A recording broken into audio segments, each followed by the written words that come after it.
உள்ளே போனான். ஆனால் வீடு முழுக்க ஃபுல்லாக இருட்டாக இருந்துச்சு.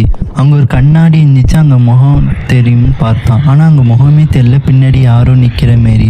உடனே அலற அடிச்சுட்டு ஸ்பீடாக வந்த வழியிலே வந்தான். அவனோட பைக்கு தூரமாக இருந்துச்சு. ஐயோன்னு அவன் ஓடி வந்து பைக்கை ஸ்டார்ட் பண்ணான், பட் ஸ்டார்ட் ஆகலை. அந்த நேரத்தில் அவன் விழுந்து பயந்தபடியே வீடு முழுக்க இருண்டு போயிடுச்சு. சற்று பின்னால் இருந்து அந்த குளிர்ந்த குரல்,